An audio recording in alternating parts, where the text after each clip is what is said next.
Estudaremos agora a mecânica dos fluidos. Os fluidos estão bastante presentes no nosso cotidiano.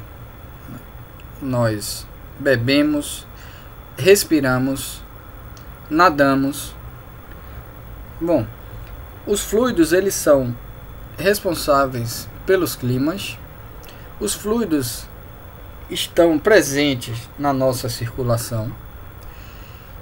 Embora os fluidos existam ali bastante aplicações médicas, nesse curso daremos ênfase às aplicações na engenharia. Então, falando aqui da mecânica dos fluidos. A mecânica dos fluidos trata o comportamento dos fluidos em repouso ou em movimento. Então, ao estudo do fluido em repouso, chamaremos de hidrostática, que veremos na primeira parte aqui do curso de mecânica dos fluidos, e a parte que trata os fluidos em movimento é chamada aqui de hidrodinâmica, que veremos na segunda parte aqui do fluido. Então, referente aqui aos estudos em movimentos, estuda aqui os fenômenos de transporte, que são os fluidos em movimentos aplicados aqui na engenharia. Então, esses fenômenos de transporte também descrevem as leis que regem esse comportamento dos fluidos em movimento. Bom, então vou falar aqui de alguns exemplos e aplicações, como a ação de força dos fluidos sobre o que? Barragens. Então, na figura aqui mostra a barragem de rejeitos, bastante comum aqui no Brasil, nos locais onde há bastante mineração. Inclusive, há pouco tempo, tivemos aí um grande acidente devido aqui ao rompimento da barragem de rejeitos, devido ali à falta de manutenção, então, e impactando a vida de milhares de pessoas que viviam aqui abaixo dessa barragem. Equilíbrio dos corpos flutuantes em embarcações. Bom, tem a engenharia naval, que estuda essa parte aqui, de maneira ali bastante aprofundada. Então, mais uma outra aplicação, Estudo de lubrificações. Então, a engenharia mecânica estuda a respeito aqui das lubrificações, ou seja, que é capaz aqui de reduzir aqui o atrito entre as engrenagens, fazendo com que aumente aqui a vida útil, devido ao desgaste.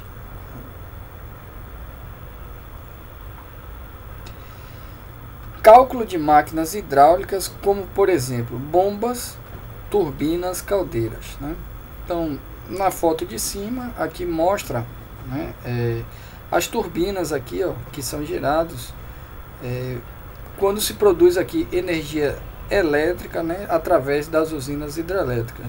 Nas usinas hidrelétricas é transformado energia potencial gravitacional armazenado numa grande massa d'água em queda, que faz girar essas turbinas, convertendo ali em energia elétrica. Aqui na foto de baixo mostra aqui uma caldeira, bastante utilizado nas indústrias, que faz parte lá dos processos industriais. Ação dos ventos sobre construção civil. Devemos lembrar que fluido é tudo aquilo que flui, que tem a capacidade de fluir.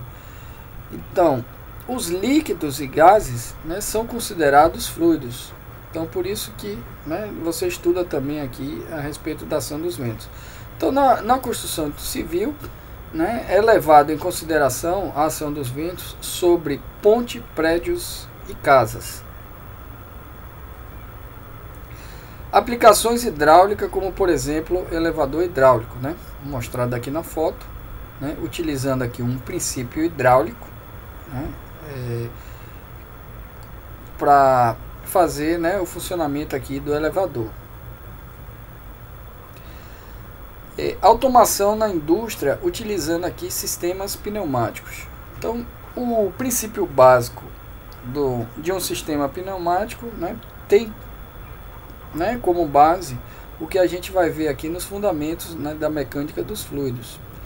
Então a figura aqui mostra, né, um braço pneumático, ok, com esse princípio, e essa aplicação fez com que pudesse assim desenvolver toda a automatização, seja na indústria de alimentos, bebidas e veículos. Então aqueles sistemas automatizados utilizam esse princípio aqui pneumático, tá? Aerodinâmica, né? Estudo da ação de fluidos sobre veículos e aeronaves. Então veja que quando é desenvolvido um projeto, né, de um novo veículo, parte do projeto consta também o projeto aerodinâmico, né, que é a ação dos ventos, ou seja, dos fluidos, né, sobre o veículo lá em movimento. Aqui eu pego um exemplo, uma asa de avião, né, que utiliza aqui um fenômeno fantástico, né, que é a sustentação do avião no ar. Então essa asa ela é projetada de tal forma, né, que o ar, né, que passa uma parte aqui por baixo, outra por cima, produz aqui uma pressão muito maior embaixo do que a pressão em cima, né? Lembrando que diferença de pressão atuando sobre a superfície gera uma força do ponto de maior pressão para o de menor pressão, ou seja, então o avião em movimento com a pressão maior embaixo, né, gerará aqui uma força capaz de sustentar o avião no ar. Esse mesmo princípio aqui da asa do avião é também utilizado nos carros de Fórmula 1, tá? Só que no carro de Fórmula 1 é o que? Ao contrário, essa asa, né? De tal forma que no carro de Fórmula 1 você tem uma pressão muito maior em cima do que embaixo, né? Gerando uma força, empurrando o carro para baixo, fazendo com que ele fique, devido à pressão aerodinâmica, o termo, né, utilizado, né, na Fórmula 1, que o carro fique muito mais grudado no chão e, consequentemente, sendo capaz, né, de realizar ali curvas a velocidades ali muito maiores, né, aumentando assim bastante a estabilidade desses carros. Propriedade dos materiais, tá? Então vou falar aqui definindo o que é um sólido, mas ali de maneira ali bastante simplificada. Claro que existem diversas exceções. Então o sólido ele tem uma forma ali bem definida e praticamente não se altera em resposta a forças externas. Então quando você aplica ali, né, uma força externa, eu estou imaginando aqui um sólido rígido, né? Eu estou dizendo que não se altera o fato de ele não o que se deformar, tá? Claro que a gente sabe que existem outros tipos de sólido que a gente consegue, né, provocar ali uma deformação com a aplicação da força. Quando você tira ele, né, volta, né, ao formato original. Mas aqui eu estou imaginando, por simplicidade, ali um sólido rígido, tá? Essa característica é uma característica ali muito importante, né? Esse não se alterar a aplicação de forças externas. Eu estou dizendo que seu volume permanece o que? Inalterado, tá? Então é basicamente, né, o conceito aqui principal, né, que eu estou querendo colocar aqui a respeito do sólido, né? Então eles possuem um volume, né, constante, tá? Mesmo sobre a aplicação de forças. Já os líquidos, ele tem o volume bem definido, mas não tem forma bem definida, ou seja, a forma do líquido ele assume, né, o mesmo formato do recipiente que o contém, tá? Agora, uma característica importante dos fluidos é que eles são incompressíveis, ou seja, então mesmo sob pressão, né, você não consegue ali comprimir um líquido, né? A não ser assim em nível microscópico, tá? Mas aí a gente não está levando em consideração o nível microscópico, a gente está falando que ali a variação do volume é, né, desprezível, tá? Então o fato, né, de você não comprimir o líquido, ele tem um volume também o que fixo, tá? Não se altera, né? E essa característica, né, dos fluidos serem, os líquidos, desculpa, né, os líquidos serem incompressíveis, né, dá uma série de aplicações para o desenvolvimento de diversos sistemas hidráulicos, tá? Então essa é uma característica aqui importante dos fluidos. Já os gases, ele não tem nem forma e nem volume ali bem definido, tá? Eles assumem todo o volume que lhe for fornecido. Então, se você tiver um recipiente fechado, né, contendo ali um determinado gás, ao abrir esse recipiente, ele ocupará todo o espaço que lhe for fornecido. Bom, então, nesse caso aqui, já os gases, como ele não tem um volume fixo, então você pode o que? Comprimir o gás, tá? E aí a característica interessante é o seguinte, né, que a densidade, já que ele pode ser comprimido, né, ó, a compressão que é alterar o volume, né, a densidade aumenta quanto mais você o que? Comprime, tá? Então quanto mais comprimido o gás estiver, maior a densidade dele. Então ele tem uma já no caso o sólido e o líquido, né, que tem um volume ali bem definido, a sua densidade é fixa. Por outro lado, o gás, né, que não tem um volume definido, a sua densidade o que varia de acordo com o volume ocupado por ele. Bom, para você definir, né, um gás, né, falar, né, com propriedade a respeito, né, das suas propriedades, é necessário, além, né, de dizer as condições de temperatura e pressão, tá? Temperatura, pressão e o volume ocupado, né, e a quantidade. Então você precisa desses parâmetros para você definir bem o gás, né? Bom, falando agora das propriedades dos fluidos, tá? Bom, inicialmente eu vou falar aqui a respeito aqui de forças normal de tração ou tensão normal de tração. Aqui, né, o autor, quando ele coloca ali a tensão normal de tração, ele está falando tensão no sentido que de força. Essa palavra normal significa que a força forma um ângulo reto com a superfície de contato. Então é basicamente isso aqui, ó. Ele está formando um ângulo de 90 graus, ó, com a superfície aqui de contato. Bom, então nesse caso, né, você está vendo aí uma tensão normal, né, de tração. Tem aqui a tensão normal, ó, a tensão normal de tração, porque, né, mantém o fio aqui tracionado, ou seja, esticado, né? E nesse outro caso aqui mostra, né, a tensão normal de compressão. Então observe também, ó, a palavra normal é porque a força aqui, ó, tá formando um ângulo, ó, de 90 graus, né, com a superfície aqui de contato. É isso, certo? Compressão, né, porque é uma força de compressão aqui sobre a superfície aqui de apoio. Já agora, não sei, eu vou chamar aqui, ó, a força exercida aqui sobre os fluidos. Então imagine aqui que você está colocando um bloco, né, em uma cola.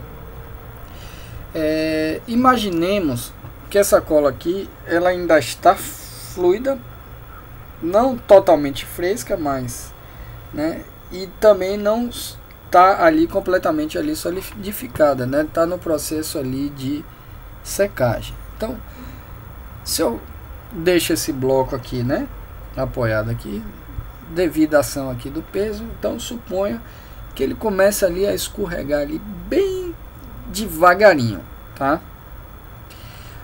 Então surgirão forças, ou, né, chamada aqui tensão, né, no interior do fluido, que eu vou classificar aqui como força ou tensão de cisalhamento, ou força ou tensão tangencial, tá?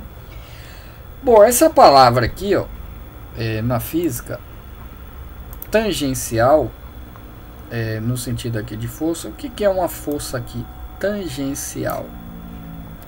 É uma força que ela é o que? Paralelo, né, à superfície de contato, ou seja, na mesma direção da superfície de contato. Então, observe, né, a cola aqui, ó, e o bloco escorregando aqui, ainda que seja aqui bem devagar, surgirá aqui no fluido uma força que vai apontar na mesma direção aqui da superfície de contato entre, né, esses objetos, tá? Entre a cola e a parede aqui do bloco. Bom, então os fluidos aqui, ó, os fluidos, no caso líquidos, né, sob tensões tangenciais, né, haverá aqui deslizamento de camadas umas sobre as outras, né, de tal maneira que, né, quando há tensão tangencial no fluido, vai haver o que? Escoamento, tá? Então a palavra, ou seja, ele vai estar escoando, ou seja, ele flui o que? Facilmente. Então é basicamente isso aqui, ó, que eu tô um esqueminha aqui para representar aqui o escoamento aqui de fluido, né, sob tensão tangencial. Então, quando você aplica aqui uma força tangencial, vai haver aqui, ó, deslizamento de camadas adjacentes aqui, umas sobre as outras. Bom, isso aqui a gente pode imaginar se você pega ali, né, aquela resma com 500 folhas, né, de papel A4 que a gente utiliza para imprimir, né? Então você tira ali a embalagem e deixa as 500 folhas empilhadas. E aí você empurra, né, na horizontal uma folha dessa. Então vai haver ali, então cada folha ali de papel é como se fosse ali, né, uma camada de fluido, né? Ou seja, que está ali deslizando ali umas sobre as outras. Bom, o que acontece que você vê alguns fluidos, eles escoam, né, melhor ou mais facilmente do que outros. Vamos pegar aqui como exemplo o mel e a água. Qual a diferença entre eles, né? O mel já não escoa, né, tão bem assim, e a água escoa ali muito facilmente. E qual a principal, né, característica ou diferença entre esses dois líquidos, né, esses dois fluidos aqui que eu acabei de citar, né? A principal característica é que a água não apresenta viscosidade, enquanto que o mel, né, vai ser ali um fluido bastante o que? Viscoso. Ou seja, viscosidade é essa propriedade, né, que faz com que, né, o mel não escoe tão facilmente como a água, né? Ou seja, a viscosidade eu posso definir também como sendo ali o atrito interno do fluido, né? Ao haver ali deslizamento entre duas camadas adjacentes, né, aparecerá, digamos, uma força de atrito aqui, ó, se opondo ali ao deslizamento entre as camadas, e essa característica aqui é chamada de viscosidade, tá? Bom, então eu citei ali dois exemplos assim bastante extremos, né, entre a água e o mel, mas, por exemplo, eu posso pegar aqui um fluido, né, com uma propriedade de viscosidade intermediária, né, exemplo do óleo, tá? E o óleo utilizado ali como aplicação, né, de máquinas, ou seja, um engenheiro, né, quando projeta ali uma máquina, ele precisa de um tipo específico de óleo, né? Então, para a máquina tal, tem que usar aquele determinado óleo. Mas, como por exemplo os carros, cada carro ele usa um determinado tipo de óleo, né? De um modelo para outro não é o mesmo óleo. Então, quando chega de tempos em tempos, né, você precisa fazer a manutenção e a troca de óleo, né, devido à perda das características, né? Então, qual a característica, né, que é justamente utilizado, né, para você saber qual o óleo correto do seu carro? Então, a característica é justamente o que? A viscosidade. Então, meu carro usa 10W40, exemplo, né? Ou seja, então, essa especificação significa ali a viscosidade do óleo. Então, quando o engenheiro projetou aquele motor, né, ele foi projetado para ser lubrificado com óleo de viscosidade tal. Então, é basicamente isso aqui.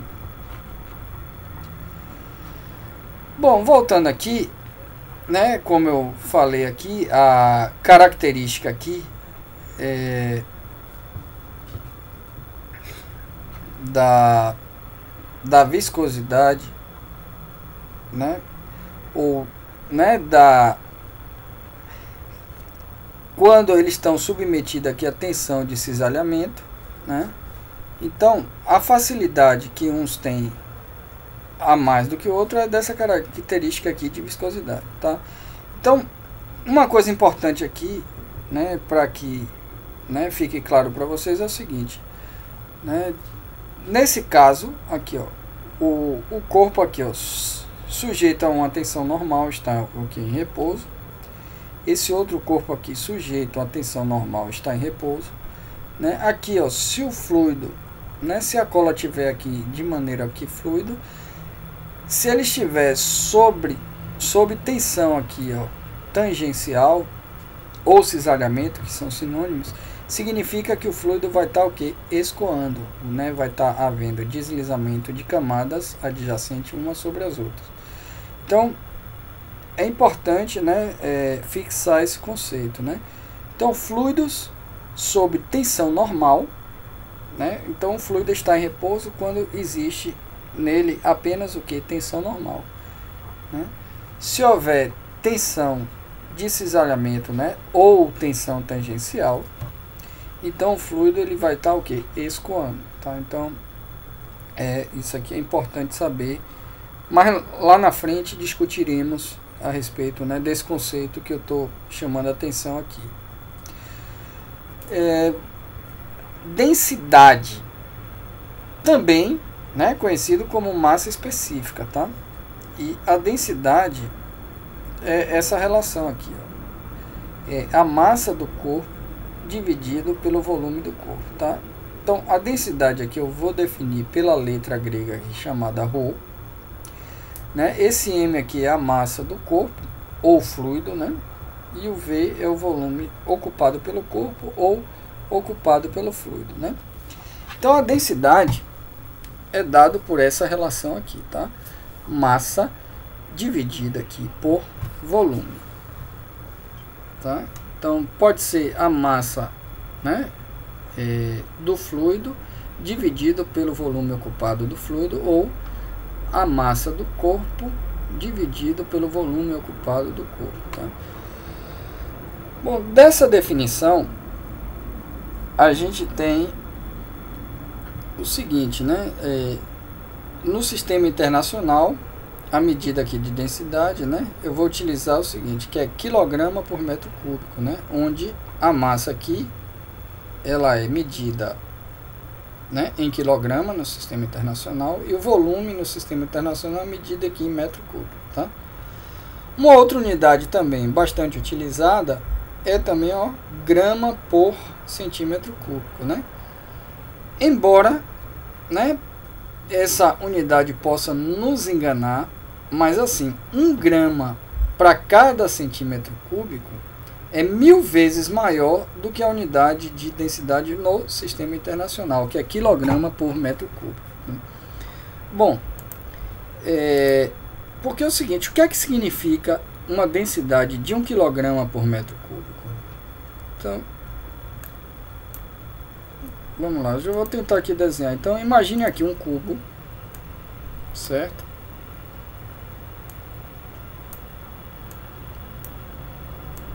Tá, não vai ficar muito bom que é com o mouse, mas dá a ideia aqui, tá?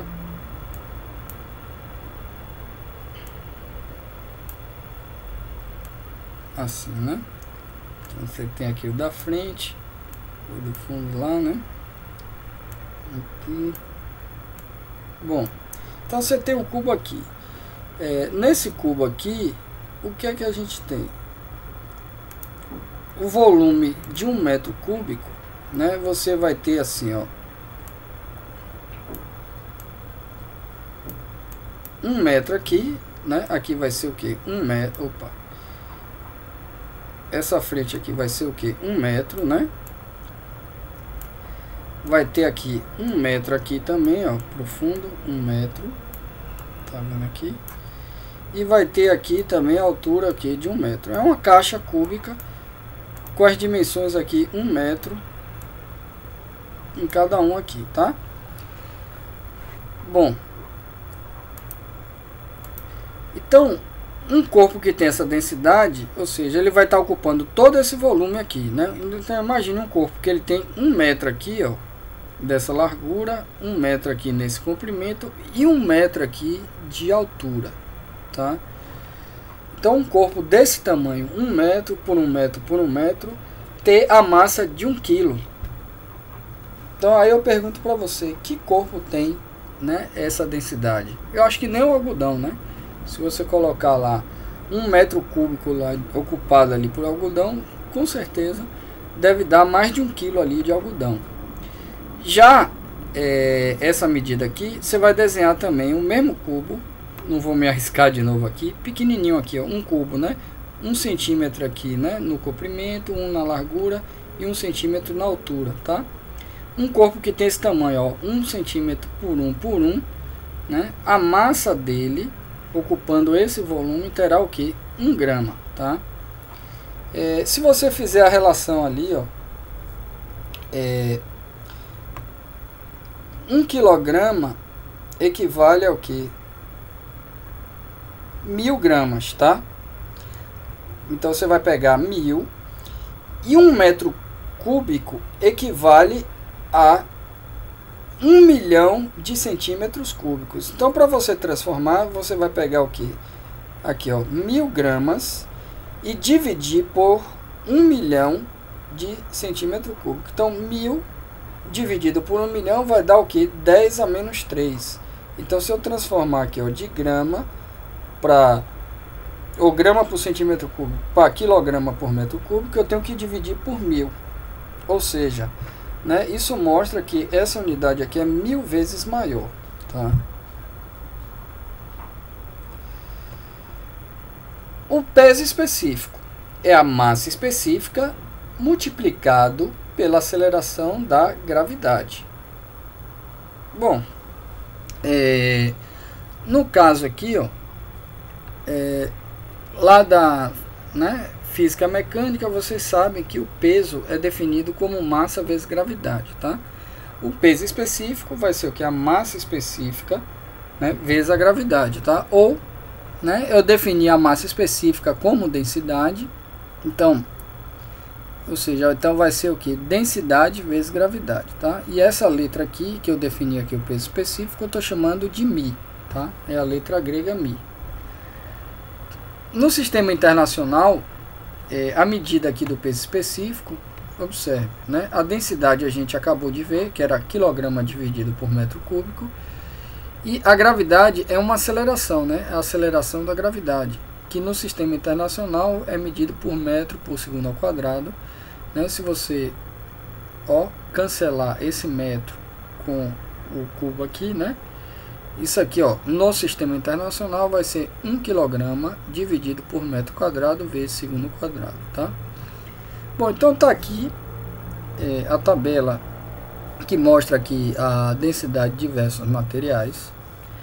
Bom, é bom a gente saber que cada material tem a sua densidade lá, um valor tabelado, né? Porque na hora, né, que o engenheiro vai projetar, né, uma determinada estrutura, ele precisa dessa informação ali da densidade, ele vai lá na tabela e pega. Aqui, a título, né, da disciplina, né, quando tiver questões para resolver, né, que envolva ali densidade, vocês vão e buscam o valor na tabela. Em geral, não vai aparecer a densidade, a informação da densidade no enunciado da questão. Ou seja, isso vocês têm que saber. A questão precisa de densidade para resolver? Se precisar, vocês vão ter que buscar o valor na tabela. Então é basicamente isso aqui, né? Porque às vezes a pessoa acha que está faltando informação ali na questão e muitas vezes não é. É porque a questão deixa a encargo de vocês saber que precisa ali da densidade e vocês irem buscar na tabela, tá? Então tá aqui, ó, densidade em quilograma por metro cúbico, e aí tem as diversas densidades dos diversos materiais. Então, conforme eu tinha falado, uma matéria no estado gasoso, né, para você definir a densidade, você precisa da pressão e da temperatura, tá? Então, a densidade do ar é nessa condição de temperatura, de pressão e temperatura. Então, tem aqui a densidade de alguns líquidos, né? Por exemplo, álcool etílico, benzeno, água do mar. Tá vendo aqui? O curioso, ó, é que o gelo ele tem uma densidade um pouco menor, aproximadamente ali, ó, 92% da densidade da água. Né? Tem aqui a densidade do sangue. E aí, conforme, né, alguns sólidos, você vai vendo aqui que vai aumentando bastante, ó, a densidade do concreto, né, 2 vezes 10 a terceira. Densidade do alumínio, claro, os metais, né, tem uma densidade, né, muito maior do que os líquidos e diversos outros sólidos. E curiosamente, né, existe um líquido com a densidade altíssima, né, que é o mercúrio, né? O mercúrio é encontrado nas condições de temperatura e pressão aqui na natureza, no estado líquido, e é metal, né? E tem uma densidade enorme, né? 13,6 vezes 10 a terceira, tá? Bom, pessoal, aqui tem uma pequena observação. Conforme eu mostrei lá o fator de conversão de quilograma por metro cúbico, para transformar para grama por centímetro cúbico, e aí aqui tem uma observação, entendeu? Então, para obter a densidade em grama por centímetro cúbico, você o que? Divide por 10 a 3 ou divide por 1000. Então, lembrando que, né, para transformar de quilograma para dessa aqui, ó, dessa unidade, ó, quilograma por metro cúbico, para grama por centímetro cúbico, você divide. E se você fizer a transformação inversa, né, de grama por centímetro cúbico para quilograma por metro cúbico, você multiplica por 1000, tá? Então, tem algumas informações importantes, né? Lembre que aqui, ó, 1 decímetro cúbico, que é uma caixa, né, que é 10 centímetros aqui de largura, 10 centímetros aqui de profundidade, 10 centímetros de altura, né? Essa caixa cúbica aqui, esse volume ocupado equivale a 1 litro. E 1 litro equivale a 1000 centímetros cúbicos. Ou 1 metro cúbico, também aqui, ó, transformado, é igual a 1000 litros. Ou 1 metro cúbico é igual a 1 milhão de centímetros cúbicos, tá? Bom, a respeito aqui da densidade, eu estou deixando aqui na descrição, né, um vídeo com uma experiência muito bacana a respeito aqui das densidades, que é o seguinte: quando você coloca um determinado corpo em um fluido, se esse corpo ele tiver densidade maior do que a densidade do fluido, ele o que? Afundará.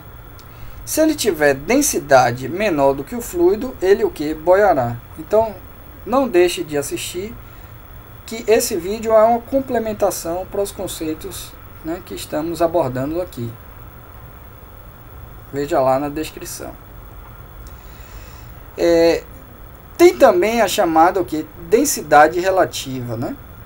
É quando você compara a densidade de um corpo com a densidade da água, tá?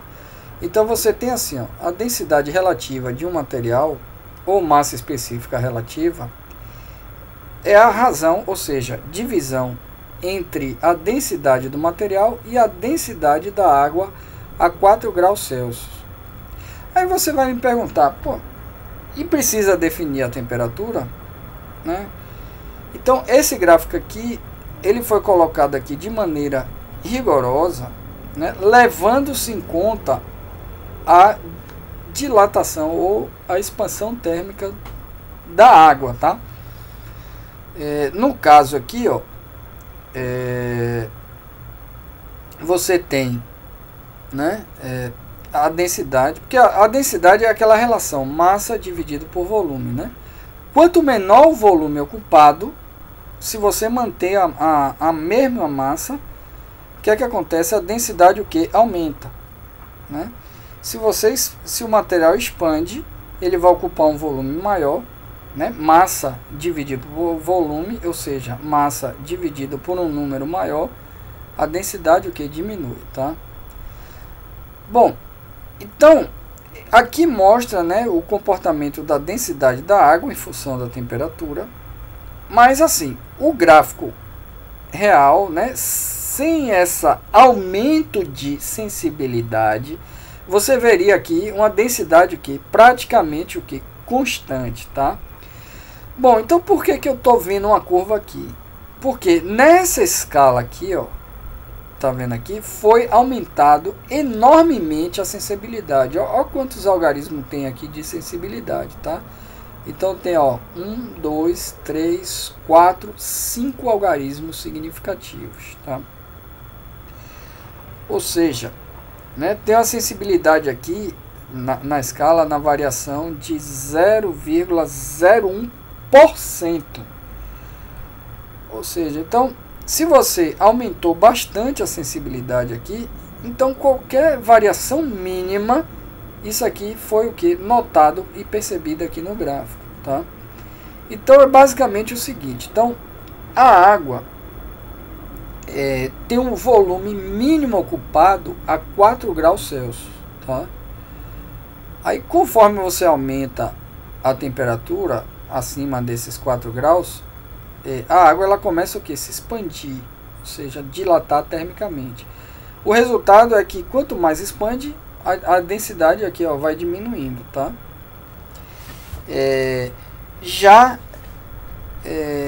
Quando você resfria aqui abaixo de 4 graus, ó, a densidade aqui diminuindo, ela também continua aqui se expandindo, tá? Então ela ocupa o mínimo volume possível a 4 graus Celsius, tá? Então tá aqui. Então aqui é a 0 grau, né, que é o ponto de congelamento. Então o gráfico mostra aqui, né, a massa específica. Então, por exemplo, densidade relativa é você dividir a densidade da água a 4 graus Celsius. Então essa densidade da água a 4 graus Celsius é 1 grama por centímetro cúbico, tá? E aí eu divido pela densidade o que? Do sólido. Quando eu faço isso, densidade relativa, eu estou dizendo que quantas vezes a densidade daquele material é a densidade da água, tá? Bom, então, notando aqui, e se o gráfico aqui eu não tivesse colocado aqui essa sensibilidade, né? Eu veria aqui o gráfico como se fosse uma reta. Ó, só para vocês terem ideia, é o seguinte, se você pegar uma régua, colocar aqui, né, para medir, suponha que aqui tenha 2 centímetros, tá? Se aqui é 1000, tá vendo aqui, ó, 1000 gramas por metro cúbico, e cada traço desse aqui, se medir 2 centímetros, onde é que vai estar o zero desse gráfico? É só fazer aqui, né? Multiplicar aqui por 1000 vezes 2, 2000 centímetros, ou seja, o zero vai estar o quê? A 20 metros abaixo desse ponto. Ou seja, são praticamente ou um pouco mais do que 6 andares, né, de um prédio. Então, imagine por que que tem essa sensibilidade muito grande. Então, um gráfico, né, numa sensibilidade o que normal, não fosse aqui aumentada, ao invés de eu ver, né, essa mínima variação aqui, eu veria aqui a densidade como uma reta aqui constante, tá? Então aqui só foi aumentada essa densidade para a gente perceber aqui o comportamento da densidade da água em função da temperatura, embora seja mínimo, né? Essas variações aqui, né, poucos por cento, né, em torno ali de 1, 2% só, né, da alteração ali do volume. Bom, então vamos resolver agora, né, essa questão que envolve aqui o conceito de densidade, tá? Então no exercício 1, o peso do ar, né, no interior da sala, tá? Então o que é que a questão pede? Acha a massa e o peso do ar no interior de uma sala de estar com uma altura de o que? 3 metros e um piso de 4 por 5 metros. Quais seriam a massa e o peso da água? Então, na letra A, é se todo o espaço da sala estiver preenchido por ar, né? Então, ele quer saber qual a massa de ar para preencher tudo isso. A gente vai utilizar o valor tabelado. E na letra B, se ao invés de ter ar, tivesse todo esse espaço, todo esse volume preenchido com água, né, qual seria a massa e o peso, tá? Então vamos lá. Resolução. A gente viu aqui, primeiro eu vou calcular aqui o volume da sala, tá? Então ele deu as dimensões da sala. Então lembrando que basta eu multiplicar aqui, né, a área do piso vezes a altura, tá? Então a altura, né, vezes a área aqui do piso. Então aqui, né, multiplicando 3 vezes 4 vezes 5 dá o quê? Né? 60 metro vezes metro dá o quê? Metro cúbico, tá? Bom, para eu calcular a massa de ar, eu posso utilizar a relação que a gente acabou de ver, né, da densidade. A densidade é o quê? Massa dividida por volume, tá? Como no item A está me pedindo aqui para eu calcular a massa do ar, então eu vou fazer o seguinte, eu vou isolar a massa aqui nessa equação, tá? Como V está aqui dividindo, eu passo para o outro lado aqui multiplicando, tá? Então esse V passou para o lado aqui da densidade multiplicando. Bom, aí eu posso agora consultar o valor da densidade do ar na tabela, tá? Só para lembrar aqui, né? Então aqui, ó, a densidade do ar eu vou utilizar nas condições que eu tenho, claro, né? Da tabela que eu tenho aqui, né? Que é a pressão de 1 atm e 20 graus Celsius. A densidade aqui é 1,20. Bom, então substituindo aqui na fórmula, né? E substituindo também o volume aqui, ó, que a gente acabou de calcular aqui na fórmula, né? Basta fazer aqui, ó, 1,20 vezes 60 igual o que? 72, né? Lembrando que, ó, esse metro cúbico com metro cúbico aqui se cancela e a unidade final aqui vai ficar o que? Quilograma, tá? Bom, na letra A ele pediu para calcular duas coisas, né? Ele pediu a massa e o que? O peso, ó. Lembre-se que o peso é massa vezes gravidade, tá? Então, peso do ar. Então, eu vou multiplicar, né, pela aceleração da gravidade. Então, peso é massa vezes gravidade. Então, substituindo aqui os valores, né? A massa 72 kg vezes a aceleração da gravidade 9,8 metros por segundo ao quadrado. Então, o peso deu aqui, ó, 705,6 newtons, tá? E na letra B, então é igual ao que fizemos aqui na letra A, só que ele está querendo saber qual a massa e o peso da água, né, para preencher todo esse espaço, todo esse volume aqui da sala, tá? Bom, a massa de água.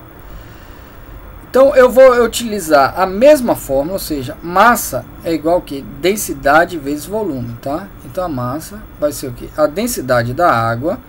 Se a gente for na tabela, qual a densidade da água na tabela? Vai ser o que? 1000 kg por metro cúbico, então tirada da tabela, vezes o volume da sala, que é 60 metros cúbicos, multiplicando aqui, deu o que? 60.000 quilos, tá? Então cortou aqui as massas. Bom, o peso da água. Então vamos fazer a mesma coisa, né? Multiplicar a massa de água vezes a aceleração da gravidade. Então 60.000 quilos vezes 9,8, né? Isso aqui vai dar 588.000, né, newtons. Ou, né, lembrando que a cada 1000 newton representa o que? 1 kilonewton. Então podemos apresentar aqui, ó, como 588 kilonewtons.